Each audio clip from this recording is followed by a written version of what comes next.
Well, it's a good evening in Brisbane, Queensland, Australia, and I was saying to our radio audience, it's the last day of winter at 25 degrees, and of course, our friends in the UK are coming out of summer, going to head for autumn. Not too sure if they've got the same heat, but or the same temperatures, but we'll soon find out.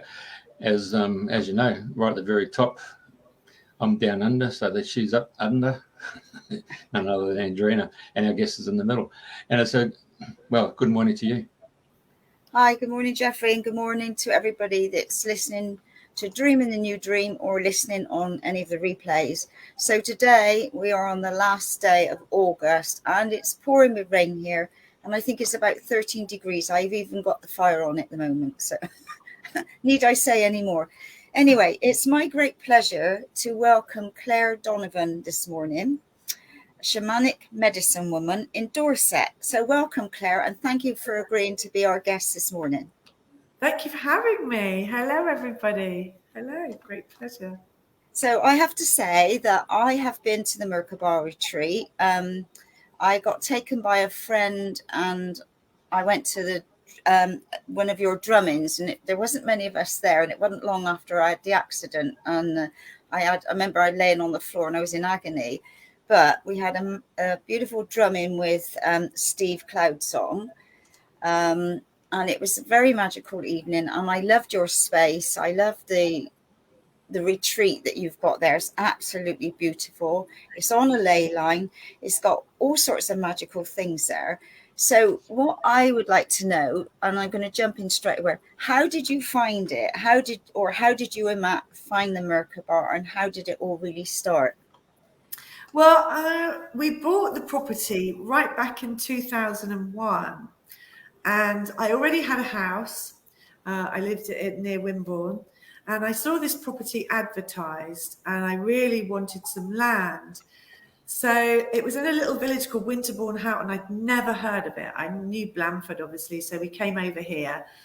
And the estate agent brought me up the drive, and I started to get tingly coming up the drive. And then we just stood literally in the outside patio of the house, and it was like a bolt just hit me. It was like, woof. And it was just like, oh my God, I'm home. This is it. I'm home. I have to live here. I have to live here. And I didn't go into the house. I didn't need to. I said, yeah, I want it. I want it. And it was going to auction, I think in about 6 or 7 weeks' time from that point. And I went home and we put our house on the market and we got a buyer. And then we lost the buyer, but the house was still going to auction. So we went through all the rigmaroles of going and buying it. And 20 minutes before it went to auction, the deal went through. I already had a house. The sale of it had fallen through. So we had to bridging loan to get this. But I just knew that I would be okay. I mean, after we bought it, it was 9/11 happened. And of course, everyone thought it was going to be a global disaster and everything. And I remember watching the news and the sweat literally going down my back, thinking, wow. Oh my God. But as soon as it went through and I came over here, I just went out and I just led on the land. And it just felt so right. It just felt so right. And at that point, it wasn't until we actually had the key in our hand that I went into the house. I kind of knew what it was like from the estate agents. Yeah. I didn't care. It was just the land. And then me and Matt, years later, when it was locked down, I was doing yoga and things like that. I've always been shamanic, always. But I was doing yoga and I thought, this is a bit too clinical. I don't like these gym yoga. So I'm trained to be a yoga teacher. And I asked Matt, I said, Matt, do you think you could build me like a little something in the garden so I can just do some classes maybe out there? So this is our shed, which isn't a shed. And it just went to this like big building. And then we said, well, we could have people here. Let's make it a retreat. I really want to do that. I mean, we really wanted to share the space because the land is so special. And when you've got something like that, you just want to share it. I just wanted everybody to come here and experience that feeling of the ancestors. It's so rich in, we've got hill forts there, all around us. And this, we put a crystal floor, when we built it, we put a crystal floor in. So I'm sat here on a crystal grid. And Matt, when he built the 4 pillars, he put crystals under the 4 pillars that it stands on. And we've got black tourmaline, clear, obviously to suck any negativity out of the room. Then we've got clear quartz to magnify everything. We've got amethyst to connect you to spirit and to relax you. And rose quartz to connect that beautiful heart energy. So when you lie in here, you literally feel the love coming up from the floor.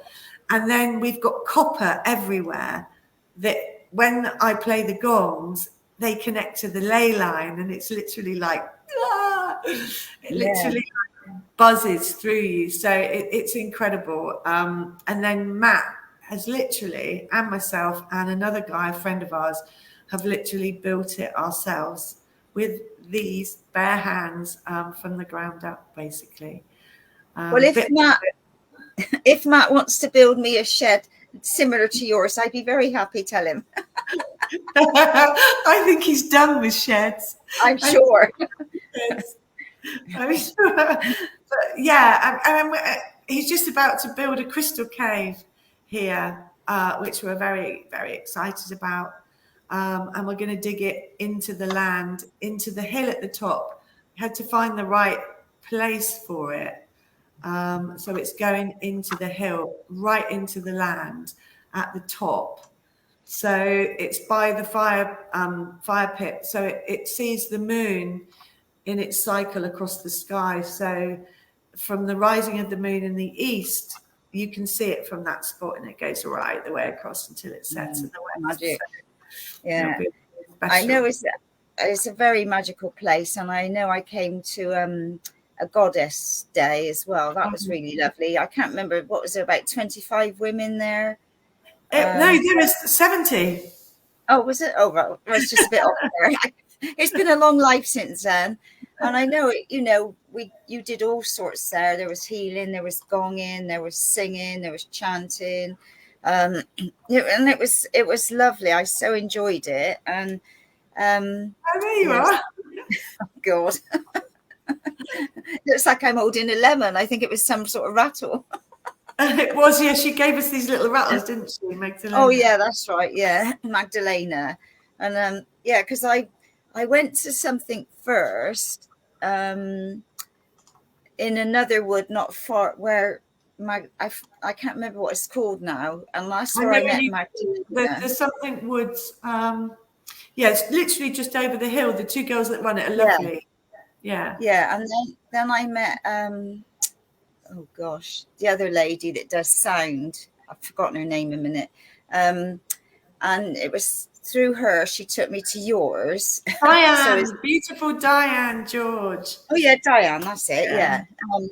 And yeah, so I met some lovely ladies at your event. And what was I going to say about it? Yeah, for anybody that's never been, it's absolute magical space. You can just feel the energy when you go in. You just feel the love of the place, and it's like the land holds you in it completely in that energy. And I know, like with the drumming, the sound, it just, oh my God, I can't wait to do another drum in there, because that was just magical. I haven't done yoga there yet. But anyway, tell us about your shamanic work, because not everybody understands what a shamanic person does, or medicine woman. So I know you've said you've always been shamanic, but for people that don't really know what shamanic is, would you like to explain a little more? So the shamans, we are what we call the walkers between the worlds. So we work with spirit, very much with spirit and energy. So we see everything has an energy. The gongs have an energy. My pen has an energy. My drum has an energy. Everything is buzzing on an energetic level. And when you're if people project a negative energy towards you, then we see it manifest as something physical in your body. So from a healing perspective, from the shamanic medicine, we remove blockages from your energy systems in the body. So I might see on someone's heart space, I might see concrete blocks.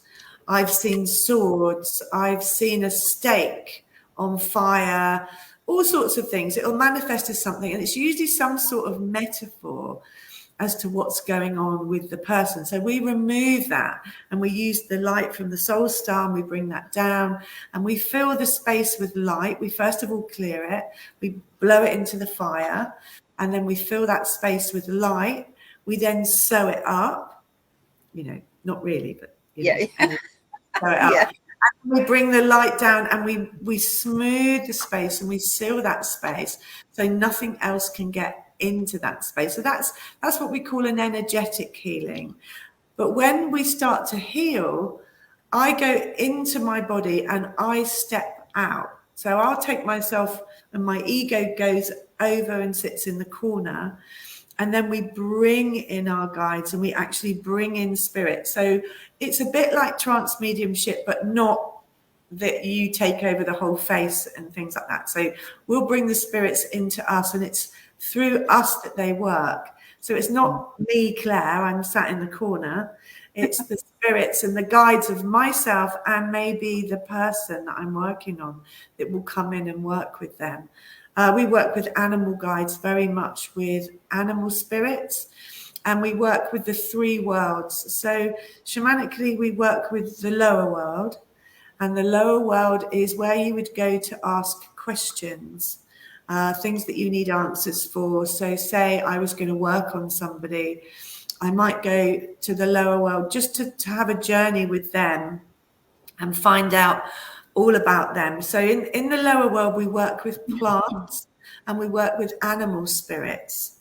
Now, animal spirits are just spirit in an animal form, but those animals represent different powers, different attributes, different strengths. So we use the strengths of the animals. So a lion brings in its own strength, whatever you see. So we'll journey to the lower world. We'll find our animal guide, or a new animal would appear, and it's all very significant. And then we will journey while the drum's beating. To that journey, we will sit and we'll talk to the animals. We'll find the answers and bring them back up, and maybe share them with the person, or it might be just for me personally. I can also go to the lower world for healing as well. Then we have the middle world, and the middle world is here and now. So that would be if I wanted to, I guess you might call it remote viewing. It's the same sort of thing. So I will connect to my guides, and they will take me somewhere in the here and now. Or if it's something I need to solve in the now, if I've got, say you've got a dispute with someone and you're feeling a little bit hurt, I can actually go and see what's going on with them and find out, come back. If I'm doing a house clearing, again, middle world, just to see what's there that day, there and then. Upper world is where we connect with our spirit guides. So our teachers in spirit are in the upper world. So I would visit the upper world for lessons to have the answer to spiritual questions, things of learning. That's where the halls of learning are for us as well. So we connect to the upper world for the learning, and to connect with our beautiful spirit guides. The angelic realms are all in the upper world. Upper world is quite architectural, whereas the lower world is very much plants, woodlands, water. The upper world is quite architectural. You'll always see some sort of building or some sort of structure when you get up there, and that's how you know where you are. You might walk through a street with beautiful temples, but there will always be some structure of some angelic structure. It's really quite amazing. So we work with those three worlds, and we have to go into that spirit world, step out of this world and go into the realms of spirit to be able to work. So that's why they call us the walkers between the worlds, because we're then suspended between the two dimensions, if you like. We also work with the elementals. That's a very big part of shamanism, is elementals, which I love. They're very naughty. They're very mischievous. They're not always good. They can be quite, and bringing their own energy. I mean, I do a lot of work. I take my shamanic people out into the woods. I've always loved as a child being in the woods and being with the trees. And I've always talked to the stones and the trees, and just looking up at a tree and watching the sun come through the leaves. There's something so magical about the woodlands and all their seasons, you know, all the seasons. I've always loved that. I've always loved being outside. We lived in town when I was a child, and I just longed for the countryside. I longed to live there. I hated where I lived right from the start. And I remember I used to lie in bed at night, and if I had to see the stars, and they were like my friends, and I just knew that I came from there, and that was my real family. I used to look at my earth family and think, mum and dad, why am I doing this? It's really weird. And I never felt connected to them. Sorry, everybody. Sorry. They knew that. I just never felt it. But when I looked at the stars, and I could connect to the stars, and I could be outside and be on the land, and I felt like me. I really felt like me. And years later, I worked with a woman, and I worked, I guess you'd call it on a witchy level maybe, or a wise woman.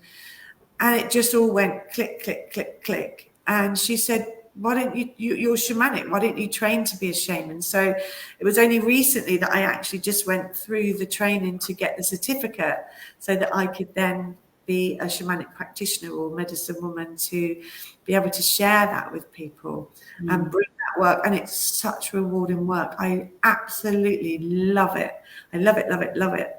To be able to have someone come into my space who people are so traumatized at the moment. I think a lot of people are going through deep trauma. I think it's all coming up because we're obviously ascending to the next level. So all of the stuff has to come out in order for everyone to go on to the next ascension. So people are coming to me, and I'm able to take that out of them and send them away, remove blockages.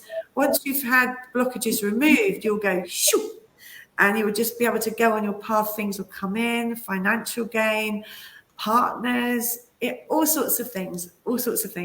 I'm so excited you started. I'm not going to stop now. No, that's fine. Yeah, because pleasure. We know excuse me, we know bits, about the shamanic way and shamans, and and I've done different things over the years, but it's always lovely, for you to share your way and how you do it now. So was that at our Goddess Day? Oh, that was so lovely. So lovely. We work with the goddesses. I work with the goddesses a lot. The Wheel of the Year. You can see them all behind me. We have a goddess for each season. It's very ancestral. Our ancestors would have worshipped the goddess. We're just coming into, I don't know if you can see the orange one over there behind me. That's Bamba. She's just about to come in, and she's the goddess of the harvest. And she brings in this beautiful Mother Earth energy. So the one before her, Kerr, which she's still here, she's the pregnant goddess. So she's pregnant with all the seeds that have been sown throughout the start of the year. She's pregnant with the abundance of the land. So she holds that. And you would go to her to ask her to bring in that abundance. And then Bamba comes in autumn equinox, my favorite. And she brings in that harvest, that celebration, that feasting, and the sharing. Harvest is all about sharing what we've brought into our homes. Harvest Festival, as pagans or shamans or witches, it was for bringing in the food to fill your larder for the cold, hard winter. But part of your abundance and your gratitude would be to share that with somebody in the village who was maybe on their own, or poorer families that didn't have so much. So you would lay a table for feasting and just bring in everybody that had helped you to bring in that harvest, or like I say, people that were less fortunate. And that's what it's about. So it's quite important at that time, at autumn equinox, to have a time of feasting for everyone to come to that ceremony or fire ceremony and bring something from rare harvest, no matter what it is, whether it's a crystal, a stick, a stone. Oh, that's nice. And yeah, and to celebrate together for that abundance and to give gratitude. It's a very much a time of lighting fires on the hills. They would have lit fires to celebrate that time. Yeah, very special, very special. So I know, because you've got accommodation linked to the retreat as well, haven't you? How many rooms, or if people are coming, how many can you hold? So we've got 2 houses. We've got Downview Farm, which is the main farmhouse, and that has 6 bedrooms, and that can sleep 11 people if people share rooms. They've got ensuite bathrooms. We've got a big dining room, a big lounge, a conservatory, a kitchen where the catering staff will do your cooking. We've got caterers that we can recommend. Sometimes people bring their own chefs, and the Shala, we've got an indoor pool as well. It's a bit luxury. We're not down in the dirt. Even though I'm a shaman, I like a little bit of luxury. So we've got a heated indoor pool. We've got an infrared heated sauna, and we've got hot tubs as well. So there's 2 hot tubs, 2 saunas, and an indoor pool if you hire the whole space. And then we have Houghton Lodge. Now, we developed Houghton Lodge for guests with disabilities. That's what it was originally designed for. We've run them as holiday lets for the last sort of 20 years. And it's a beautiful open plan house, but it's got very subtle ramps. If you really look, you can see the ramp. So if someone was in a wheelchair, it's totally accessible without being obvious. And there's bathrooms that are wet rooms and things like that. That one's got 5 bedrooms, and that can sleep 10 people in there if sharing. Yeah. And that's got its own, every house has a fire pit. So we've got 3 fire pits altogether. Shaman, love a bit of fire.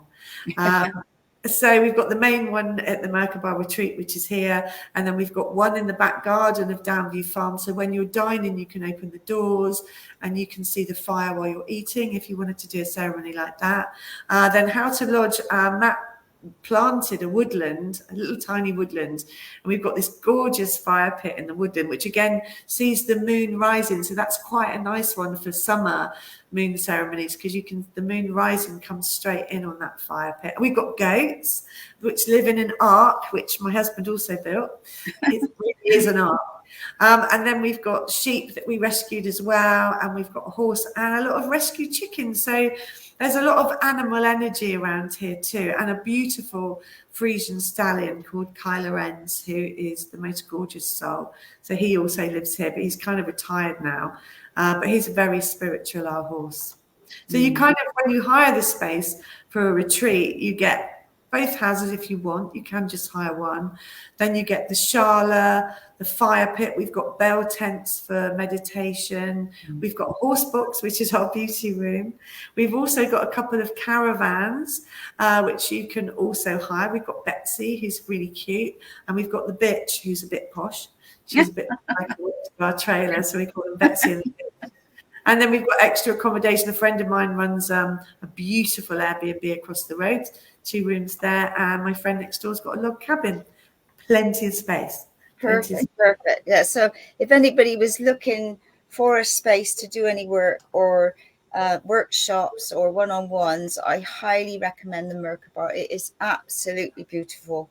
It really is. So yeah. We do retreats as well. You can just hire it for the day, and you can just hire it by the hour if you want to use this space that I'm in now. You can just hire it by the hour as well. We do that too. Yeah. So we've got a ceremony going on tonight, haven't we? Which I'm going to. The lovely Magdalena with drum and chant. We're having that in the Shala now because it's absolutely sodden outside. Yeah. So we're going to have it in the Shala with a cacao ceremony to start. And Magdalena writes her own songs, so it's be the most beautiful music and voice, which Andrena, you're going to love. And it's just a time it just brings a little bit of that childlike sort of elemental joy. I think it brings in the elementals when you sing together like that and you use the drum and you chant. I think it brings in all the elements of the land and the sky, and all of those spirits. It just feels so lovely. And to contain it in this space, we'll be boiling. We'll be like, yeah. We'll worry about that later. Oh gosh. Right. So how did, this is Matt's work. I was going to say, how did you and Matt meet? Because you've been together quite a while now, haven't you? I have known Matt because I'm 4 years older than Matt, and 4 years doesn't seem a lot, but when he was at school, I was in my sort of late teens, early 20s, and at that time I owned a hairdressing salon, and Matt used to come and have his hair cut after school by me. So I've known the family for years, Matt's family, Matt's brother. I've known Jamie for, 30, 40 years. So I used to go up to Matt's house quite a bit. Their house was near our school. So sometimes in our lunch hour, we would go back to Matt's house and hang out. So I've always known Matt, but he was always very much the little brother, and I never really thought much about him. And then when we started making the houses into holiday lets, I worked with Matt, who did the web. Oh, there he is, painting her. I worked with him because he's an artist, and he's also a graphic designer. So he started off to design my website for me. And we just fell in love with each other. It was just almost, I don't know, when you get with your person, and I'm quite, whereas Matt's really, and it was like being in his presence for me was like very calming. You can see how he's working there on the screen. He's very calm. He's very connected. I guess he's my grounding, and I'm his elevation, if you like.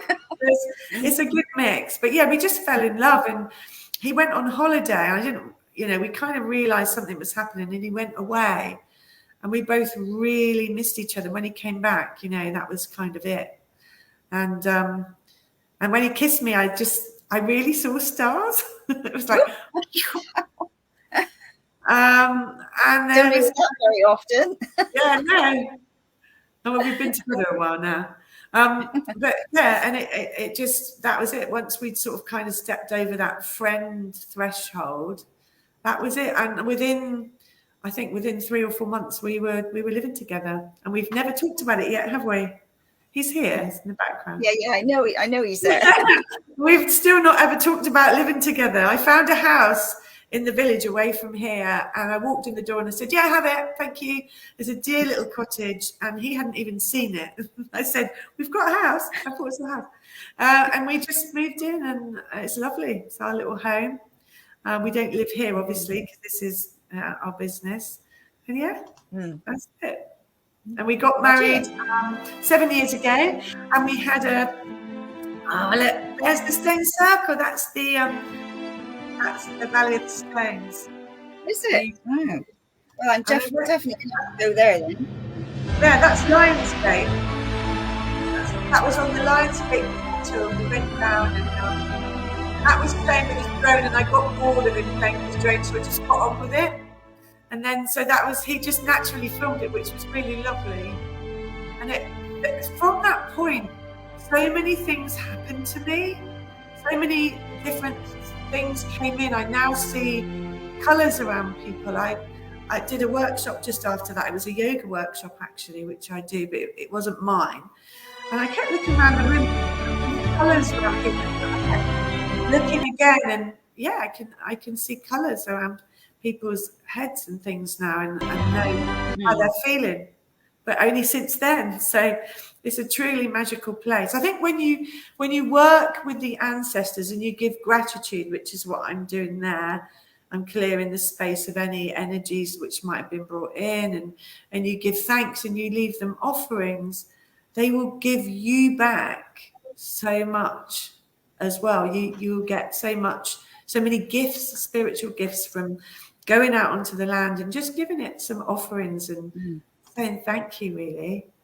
And that's what that was all about. And it was another horrible day, but it was misty. It was misty. So it was really, really atmospheric. It was amazing. I think your drone got wet, didn't it? But it was incredible. There's my dogs as well. I always take the dogs with me. They came too, but oh yeah, it's really, really special place. You really must go. The sea is literally just over the top of that hill, so you've got all the elements in that one place. It's amazing. So gorgeous. Another thing on my to-do list. Keeps growing and growing. Nobody knows how the stones got there because they're nowhere else around or any stones. It's just in this valley. And if you look from above, you can see lots of different like smaller circles. Structures, yeah. And then above that on the hill a little bit further up is another big circle. So yeah, I haven't really worked out how it all got there. But it literally is a valley from the top of the hill, which goes down from the sea. It goes right the way down to the road, the main road to Bridport. And there's a little stone circle. I don't know if you've seen it there. As you come over the hill from Dorchester, by the side of the road, it's so sad. There's this big old oak tree. And around the oak tree are these standing stones, about 6 foot high, a little tiny circle. And it's from there that it goes directly back to the Valley of the Stones. So there must have been something really all the way through or something. You can feel it when you're right. What else was I going to ask you? So so obviously you're very busy with people booking it and the different workshops you do and your yoga. So what things have you got coming up next? Oh, goodness. September is very exciting. We've got some residential retreats coming up in September. People are booking. I've got a wonderful, with a friend of mine, a menopause retreat, which is all about shamanic, all about the menopause, all about bringing in a holistic approach to the menopause. I mean, so many women are suffering. So it's about a little bit about yoga, breathing techniques, meditation to help. That's in the morning, nutritional advice, yoga class. And then in the afternoon, we're taking the shamanic approach. I'm giving a womb blessing, which is going to connect people to their inner self. Obviously, for the feminine, the womb is really important. Whether you've got one or not, it doesn't matter. It's still the space. We're going to do a shamanic journey. We're having a cacao ceremony to connect to the heart. And then we're going to finish off with a shamanic gong bath. So the morning is learning, exploring, talking, sharing, and the afternoon is going to be shamanic and just a really lovely, nurturing space to give the women a really sense of relaxation when they leave. So that's the 16th of September. And then on the 30th and the 1st of October, I have 2 workshops. One is a goddess workshop on the Saturday, and on the Sunday is a whole day shamanic workshop. So that's the 2 in September as well. And then October the 27th, I have my own residential retreat, which is called the Shamanic Journey.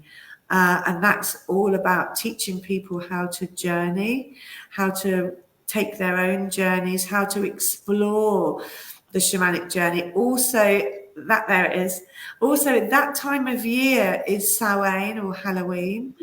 And that's the time when the veil between the two worlds are at their thinnest. So the connection to spirit is really poignant.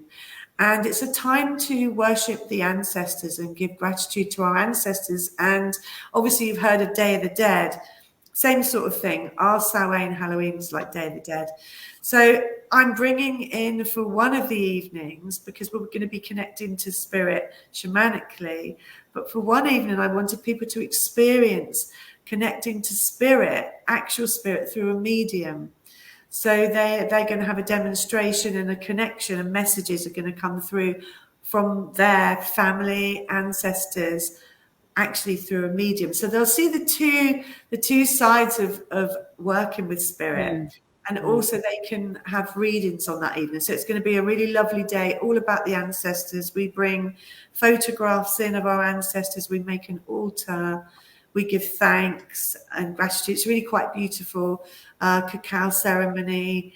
And then the last day is all about going out onto the land, to the stone circles and connecting to the ancestors. Lots of relaxation, lots of bringing in that beautiful energy.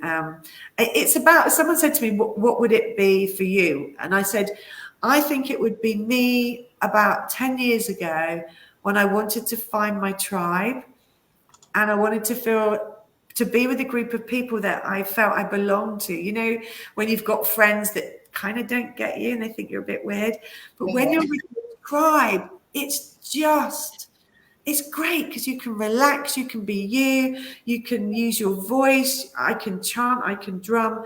No one thinks it's weird. And it's going to be that sort of space where we're going to all bring like-minded people together that feel drawn to the land, that feel drawn to exploring the shamanic way, really. And that's needed more now than ever, more important, isn't it? Yeah. Yes, it is. It is. And I think people are very interested in the shamanic way. So it's a lovely introduction to shamanism. A lovely start for people who know nothing about it, or for people who know lots about it. It's for everyone, you know. It doesn't matter what stage you're at. It will suit everybody. It'll be very nurturing. So have you got some plans to do shamanic trainings after you've done the introduction? Yeah, I have a teacher that I went to for my shamanic training, and haven't been called for that yet. I'm starting off with teaching the journey because I'm very passionate about the shamanic journey and I really love it. And I'm happy with doing my one-to-one work at the moment. But maybe that's something that I will do in the future is to teach shame. I mean, I've been taught the Moonai Key rites, which is a lovely, they're the rites that have been passed down through the ancestors, through the shamanic line from the North American Indians point of view. And we get the Star Keepers rite, which connects you to the star people, the Day Keepers rite, which is all about building altars, the Healers rite. There's lots of them, the Bands of Power, but I am trained to do that. So I think next year maybe I will start to do some teaching. And tell us about your crystal cave that you're building. How's that coming into being? Oh, well, obviously I work a lot with crystals and the land, and how did we decide to build a crystal cave? Do you know what? I don't know. Maybe it wasn't from us. It's almost like we woke up one day and we're like, we need to build a crystal cave. Let's do it. Let's build a crystal cave so that people can come. Oh God, I'm cold. Hello. So people can come, and we're going to make it quite intimate space. So it'll be big enough for 2 beds to lie in the space. So people can just lie there, listen to soft music, and just connect with these beautiful beings, these beautiful energetic beings from deep within our earth that are thousands, millions of years old, that have come from deep inside the earth when it was created. And we're privileged enough to have over a ton of these things, these beautiful beings. And they'll surround the walls of the cave. They'll be everywhere in the floor. And it'll be very softly lit with natural light, like candles, no electricity, a wood burner, bringing in the fire energy, bringing in the earth. We'll have a light from the ceiling to bring in the energy of the stars and the sky. So all the elements will be there. And it's just going to be so powerful to either just sit, or for me to be able to sometimes bring in a shamanic healing into that cave if I feel it's needed. We had them out on the drive the other day. Matt brought them home, and I was surrounded by all these beautiful beings of crystal. And it honestly, right to the tips of my fingers, it was like, whoa! You know, they were so powerful. So I'm just so excited. Matt, why are you sat there? You need to be on your digger. Get going, please, mate. Get going. Stop. We found a space where we're going to do it, and we're going right into the earth, right deep into the earth. So you'll be surrounded by that beautiful Mother Earth, ancestral, elemental energy, right deep down, but then bringing these beautiful crystals back almost to their homely environment, because they're used to being in the earth, but then also connect them through the roof to the sky as well. So this would be very powerful. So have you got an estimated time that you would like it ready by? Yeah, next week. Tomorrow. I don't know. We've got to wait. We've got retreats in September. So we can't go digging up the land when people are going to be here working and hiring the space. So I think from the sort of end of September, Matt's itching to get going. He tried to change the position of it yesterday so he could get his digger out.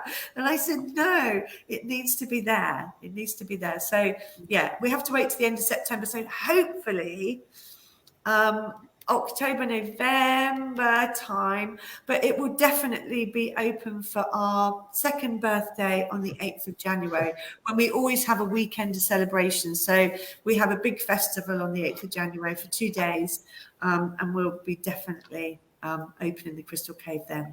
Amazing. And it's good that you've got them out now with this blue full moon energy and the rains to cleanse them, eh? I know, exactly. Oh, don't worry, they're out on every full moon. Yeah, they're really powered up. It's amazing. Very exciting. So, I see you riding there, Matt. There is Matt still there, or I mean, you're just winding him up? No. I just wanted to make sure that I'm looking after the male here. I mean, Yeah, you are. There's a lot of goddess energy going here, and Matt needs a bit of male stuff here. So obviously, you learnt the 4 words, and those 4 words were "I do," "yes, dare." So you follow his instructions then, or what? What was that? Do you follow his instructions after you learnt the words "I do," "yes, dare"? Yeah. We just needed a bit of balance in our conversation here today. Do I do as I'm told, Matt? Of course you do. But Matt's really lovely. Matt, he doesn't let me get away with it. I do get told sit down, no, occasionally. But he's calm down. I calm down.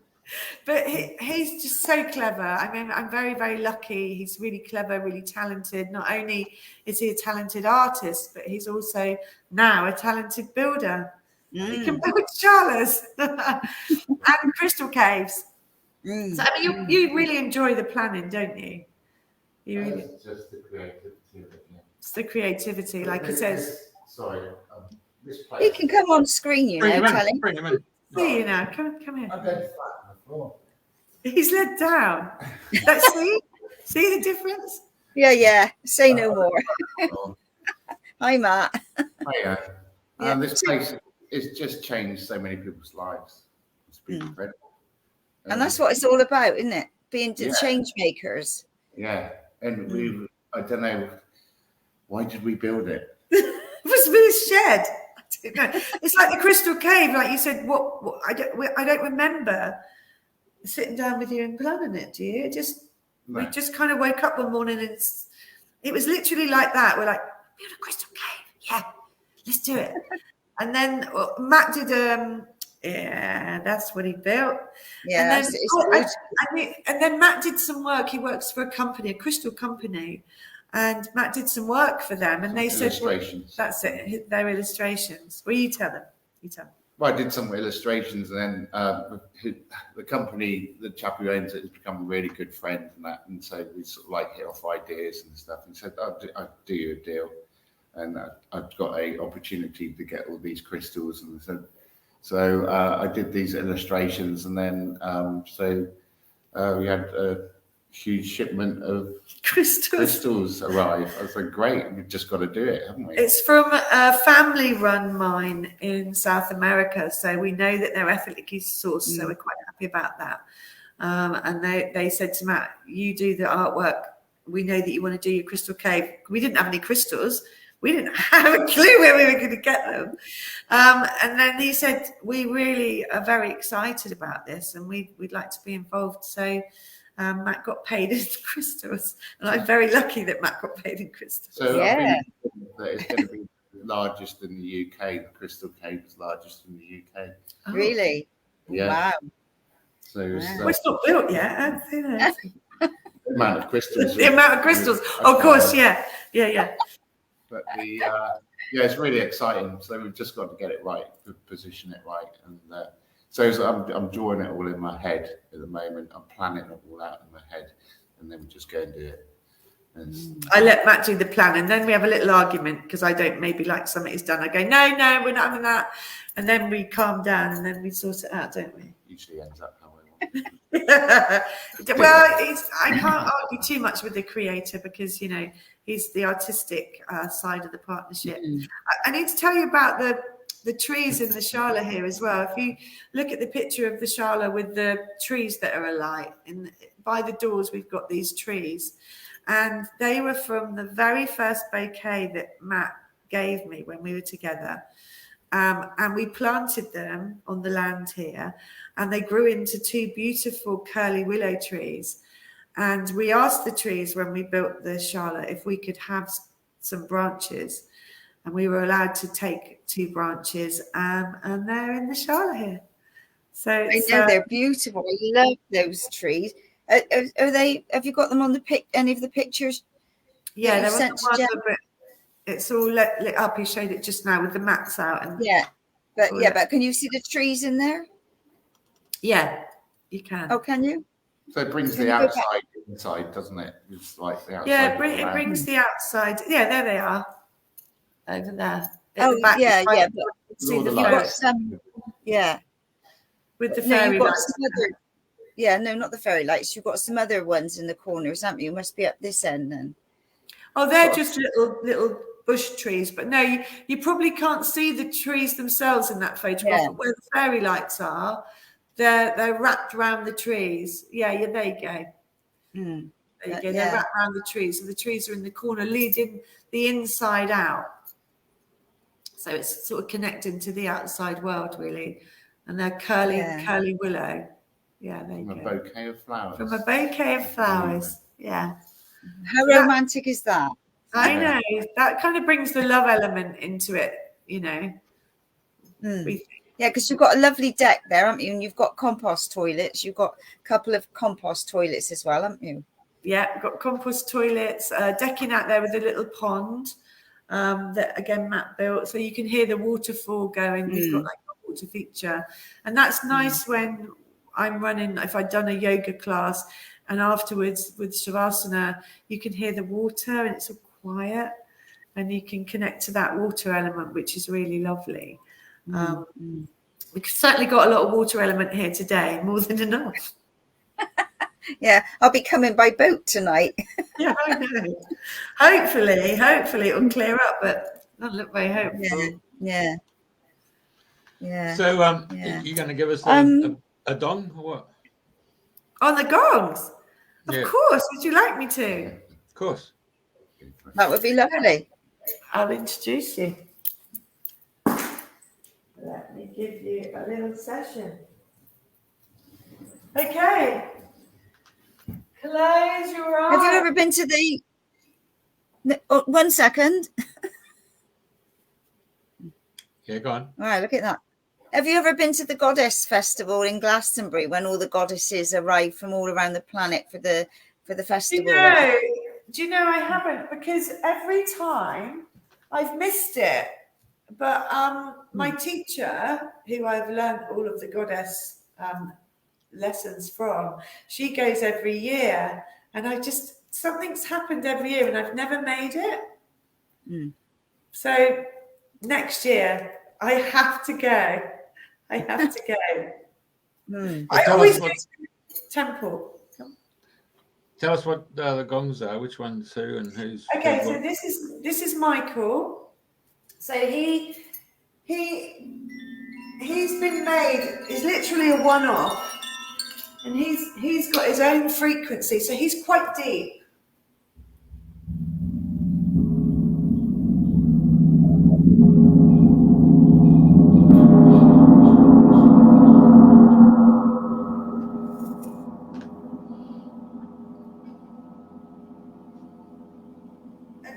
He connects to the throat chakra. So quite often when people come into a gong bath, they're like, and they're really embarrassed about coughing. So now I say to people when they come in, look, if you feel you want to cough, I'll be thrilled to bits, because it means that the gong's working and it's opening the throat chakra. People last night, 3 of them afterwards were like, I keep wanting to go, but it will remove any blockages in the throat chakra. So he's quite deep, but he's one on his own. Then down here we've got Pearl. Pearl's a singer, which is why I call her Pearl. So she was given to me by a lovely lady through a friend of mine. All my gongs have come to me. I've not gone out and bought one, except for Chow Hung over there. But I went and met her in a car park, this lady. I didn't even play it. I bunged it in the back of my car. And she'd literally been in a cardboard box for 7 years in this lady's house, and she'd never used her. And gongs, yeah, I know, I felt really sorry for her. And gongs need to be played a little bit to get tuned in. But she's fully working now. You ready? Come on, Pearl.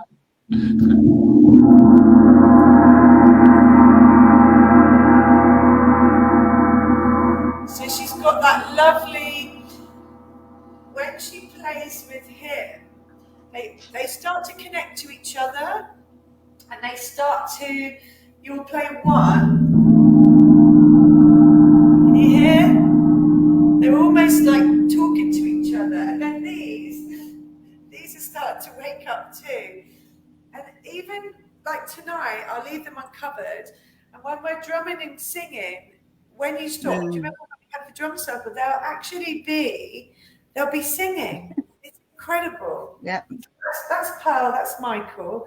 He's named after the lovely guy who I got him from, who was in a wheelchair. He gifted him to me, and very sadly, he died this week.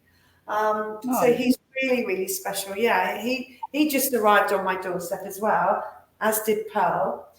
These two, the full moon and the new moon, these were given to me by my lovely friend Scania Price, and they were her gongs and Venus. And she'd had them at her house for a while, and she said, I'm just not playing them. Would you like them? I was like, yeah. So I love the moons anyway. So it was just great to be connected to the moon. So here you've got the new moon and the full moon. See, the full moon's quite a bit deeper. Wow. And they're actually tuned into the frequency of the moon, because everything runs by sound. So they're actually tuned into the frequency of the moon. So when I play them on a full moon, like last night, buzzing. Down here we've got Venus.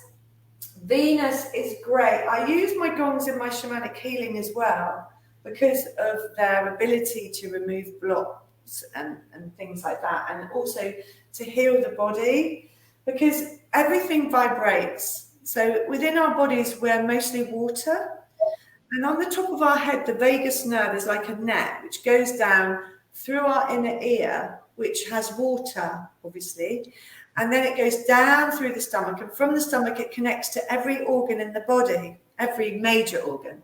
So by the gongs connecting to the water in the inner ear, and then they activate the vagus nerve, which goes into the stomach, all of that vibration is going out to all the major organs in the body. Also, the cells in the body are starting to vibrate. So it's amazing for cancer patients. Anybody that's got a cellular disease, it's incredible. Fibromyalgia, arthritis, anything like that. With those cells vibrating, it's just amazing, the healing that's coming through. That's physical. Mentally, the gongs will connect to your higher self, your spirit. So the physical body is led on the ground and the gongs are doing their stuff. Your spiritual side, your higher self, your subconscious will just go, whoosh, you're gone. You're taken away to different realms entirely. People see faces. It actually clears Akashic records as well. It can go right back through different lifetimes and remove blocks from those different lifetimes as well. So sometimes people say to me, but I saw these faces, and then I saw people dressed in strange clothes, or the images will come through. They like fly through. It's like being hypnotized, where you're here, but you're not really here. So it clears the mind as well. It's great for anxiety, great for healing. And it really gives a sense of calm. And people with insomnia, it's really amazing for insomniacs, because after a gong bath, you just sleep so well. And the healing lasts for 3 days afterwards. And because I'm shamanic, I put my shamanic energy through the gong. So that's carried out on the gong. So I'm portraying that shamanic healing as well. And I'm always driven by my voice to chant when I'm playing the gongs as well. So it's not just the gongs, there'll be me, I'll be chanting or singing, or a bit like you would know, Andrena, I'll be using just a tone. I'm not trained like you in I don't know the tones, but I'll be driven to just use a part of my voice, or just a note when I'm healing. Anyway, Venus, sorry. Venus, I use a lot for feminine healing. She's the planet of love as well. And if somebody's going through a bad time, or just, breakages of the heart, that sort of thing, she's tricky. Sometimes she'll play really nicely, and sometimes she is a real bitch. So here she is. Play nicely.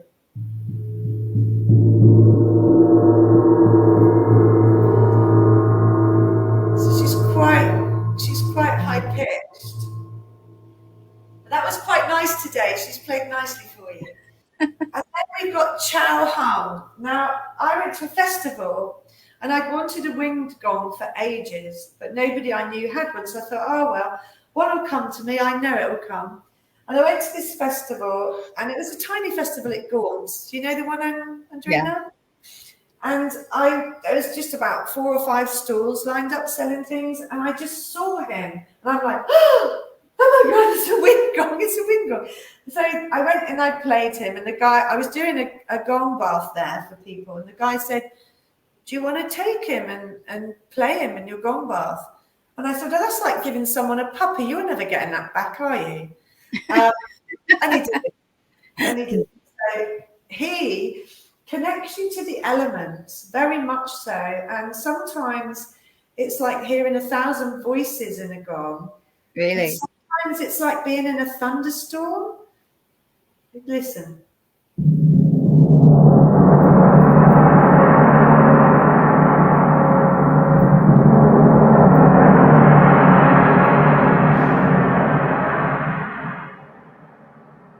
I can feel that going all up and down me. So when you play them all together, so if you've got him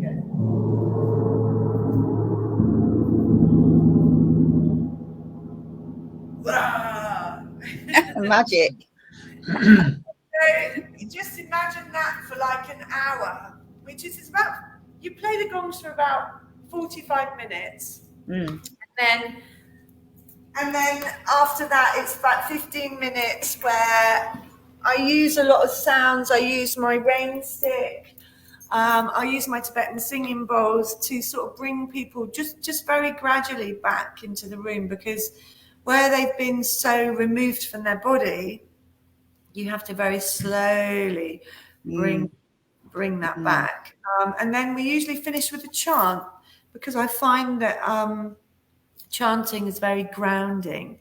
So if you make people use their voice and you get that buzz going in the body with their own vibration, they then tune into their body again by feeling that vibration of the song through their body. So it's an hour, maybe a little bit more.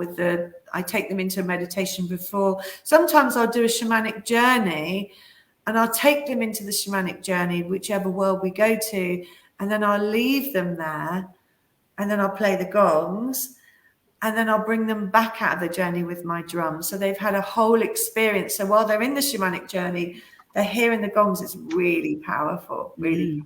it's a different experience, the shamanic journey gong bath, but I love it. Love it. Yeah, no, I love my gong as well. So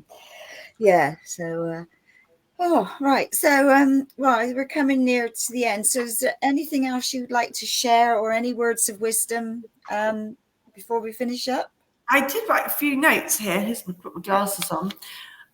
Just to say, yeah, I've done the day retreats. My shamanic healing is done here. I also have a yurt at the top of the land, which I use for shamanic healing as well. It depends what I'm doing, whether I need the gongs. If I need the gongs, it's in this room.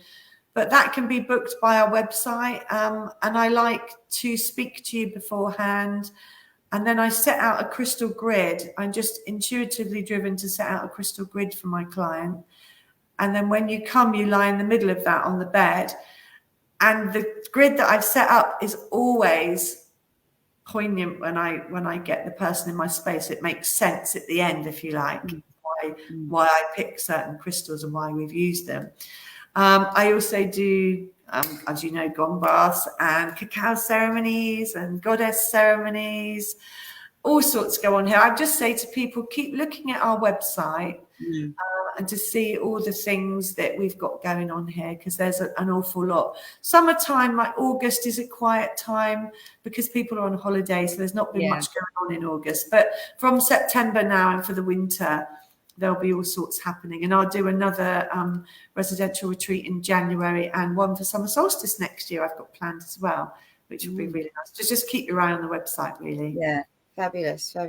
Well, I'm looking forward to having a session with you, so I can experience all these magical things. So, yeah. I really look forward to working with your energy. It was so lovely to talk to you yesterday, and like I said to you yesterday, because you're spiritual as well, it was a real flow going back and forward. So it's going to be very exciting. I'm looking forward to that. Okay. Well, anything you want to say, Jeff, to finish off? No, good. Okay. Well, thank you once again, and thank you to Matt as well. And enjoy the rest of the day, and I'll see you this evening. Thank you for having me. Thank you very much. Our pleasure. See you tonight. Bye. Okay. And thank you, everybody. Tune in to same time, same place next week. Very good.